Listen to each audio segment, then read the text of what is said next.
तो क्या आप जानते हैं कि यहूदी लोग इतने अमीर क्यों होते हैं? एक मुसलमान ने एक यहूदी से पूछा कि सारी दुनिया में जितनी बड़ी कंपनियां हैं वो यहूदियों की हैं। हालांकि तुम्हारी तादाद सबसे कम है इस वक्त दुनिया में, फिर भी तुम लोग सबसे आगे हो। यानी तुम्हारी तादाद पूरी दुनिया में 9.2 मिलियन है और मुसलमान 1 अरब 40 करोड़ हैं। तो आप इतने ताकतवर और मजबूत कैसे हो गए? तुम्हारी कौम में कोई इंसान भीख भी नहीं मांगता। तो इस पर यहूदी ने जो जवाब दिया, अपने दिमाग और आंखों की खिड़कियों को खोल कर आपने सुनना है। उसने कहा कि हम अपनी पूरी जिंदगी इन 3 उसूलों पर गुजारते हैं। नंबर 1, हम अपनी जिंदगी इल्म हासिल करने में गुजार देते हैं। नंबर 2, वो कहता है कि हम अपने बच्चों को बचपन में ही बिजनेस करना, तिजारत करना सिखा देते हैं। नंबर 3, हम अपने अंदर भाईचारगी पैदा करते हैं और एक दूसरे की मदद करते हैं, एक दूसरे को सपोर्ट करते हैं, अकेला नहीं छोड़ते। यहूदी दुनिया में कहीं भी रहते हैं, एक दूसरे से राब्ते में रहते हैं और हम चाहे कितने भी बड़े ही क्यों ना हो जाएं, हम अपने मजहब के लिए काम करते हैं। और हमने ये सारी चीजें पता है कि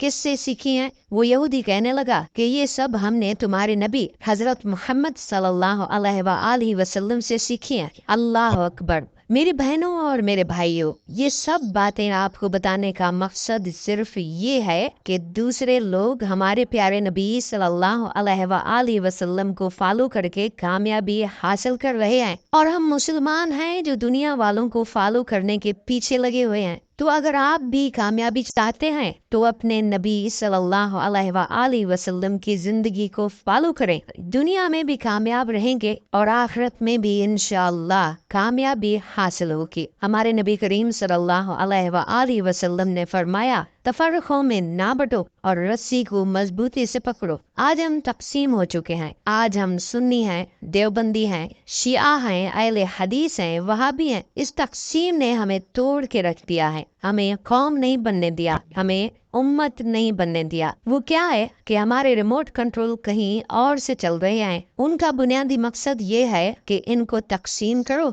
और इन पर हुकूमत करो। दोस्तों, यहूदियों ने जो 3 उसूल अपना लिए हैं वो हमारी इस्लामी तालीमात का हिस्सा है। ये भाईचारगी को अपनाते हैं। हमारे अंदर ये चीज नहीं है। हम एक दूसरे को देख ही नहीं सकते। उनका दूसरा उसूल अपने बच्चों को बिजनेस यानी तिजारत सिखाते हैं और हम अपने बच्चों को नौकर बनना सिखा देते हैं। उनका तीसरा उसूल ये है कि सारी जिंदगी इल्म सीखते रहिए और हम अपने कुरान मजीद को भी सिर्फ सवाब के लिए पढ़ते हैं। कितने लोग होंगे जिन्होंने कुरान मजीद तर्जमा और तफसीर के साथ पढ़ा होगा? अगर हम अपनी इस्लामी तालीमात पर अमल करना शुरू कर दें तो हम भी दुनिया की अजीम कौम बन सकते हैं और उन सब पर हुकूमत करेंगे जो थोड़े से होकर भी हम पर हुकूमत कर रहे हैं। अल्लाह ताला से दुआ है कि अल्लाह पाक हमें अपने नबी सल्लल्लाहु अलैहि वसल्लम की बताई हुई जिंदगी पर चलने की तौफीक अता फरमाए और हमें भी एक मजबूत कौम और मजबूत उम्मत बनाए। आमीन सुम्मा आमीन या रब्बल आलमीन। दोस्तों, वीडियो पसंद आई हो तो इसे लाइक और शेयर करना मत भूलिएगा। जज़ाकल्लाह खैरा। आने वाली वीडियो तक अपने मेजबान कादिर बख्श कल्होड़ो को इजाजत दीजिए। अल्लाह हाफिज।